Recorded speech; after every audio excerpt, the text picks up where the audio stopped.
Vainqueur dimanche sur la pelouse du PSG, 2-1. Grâce à des buts de Bacha et du Mornay, l'OL a confirmé sa victoire de l'aller, 3-2, et rejoint le FC Barcelone en finale de la Ligue des Champions.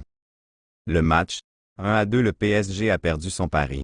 Convaincu de pouvoir renverser la situation après avoir perdu la première manche, les Parisiennes, qui avaient mené 2-0 à Lyon avant d'être battues, 3-2, ont finalement cédé une deuxième fois face à l'Olympique lyonnais, 1-2, cette fois-ci devant leurs 29 400 spectateurs, ce dimanche. Paris ne vivra pas de troisième finale de Ligue des Champions après celle de 2015 et 2017 tandis que Lyon retrouvera le FC Barcelone à Bilbao le 25 mai.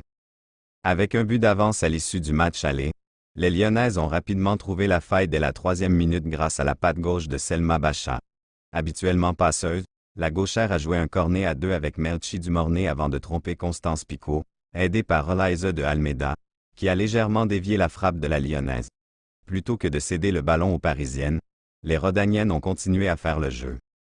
La frappe de Kadidiatou Diani a été trop molle pour inquiéter Picot, 26e. Delphine Cascarino n'a pas été assez prompte à reprendre le bon centre de Dumornay, 28e. Jade Le Guilly a ensuite failli tromper sa propre gardienne sur un centre de Cascarino mais Picot a sorti l'arrêt qu'il fallait, 34e. Paris est parvenu à égaliser quand Habitat Chawinga, bien trouvé par Marie-Antoinette Katoto, jusqu'ici invisible, a battu Christiane Hendler d'une frappe croisée puissante, 41e. Le match était relancé dans un parc des Princes en fusion que Diani a bien failli refroidir d'une frappe enroulée sous la barre, encore une fois sortie par Picot, 44e. Si Cascarino, blessé, a cédé sa place à Amel Majri, l'OL n'a pas perdu son allant offensif. Dumornay a buté sur Picot, 52e, 65e. Bacha a trouvé les gants de Picot, 56e, avant une tentative de Majri, 65e, hormis une tête trop molle de Katoto sur un cornet de Baltimore, 53e. Les Parisiennes n'ont pas trop sollicité Hendler.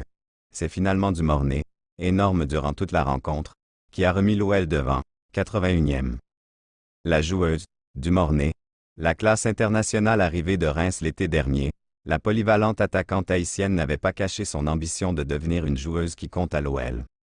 Blessée l'hiver dernier, elle est revenue en forme au meilleur des moments et a montré ce dimanche après-midi qu'elle avait sa place dans cette équipe de stars. Elle a été sans conteste la Lyonnaise la plus dangereuse. Passeuse pour Bacha sur le premier but, 3e. Elle a marqué un second but sur lequel elle s'est arrachée pour récupérer le ballon face à Jackie Groenen avant de décaler Vicky Betcho dont le centre est astucieusement remis par Amel Majri vers Dumornay, 81e. Un match de grande championne. L'OL va disputer sa 11e finale de Ligue des Champions. Les Lyonnaises comptent 8 titres et ont remporté leurs 6 dernières finales, dont une victoire éclatante contre le Barça, 3-1, en 2022. Remake le 25 mai.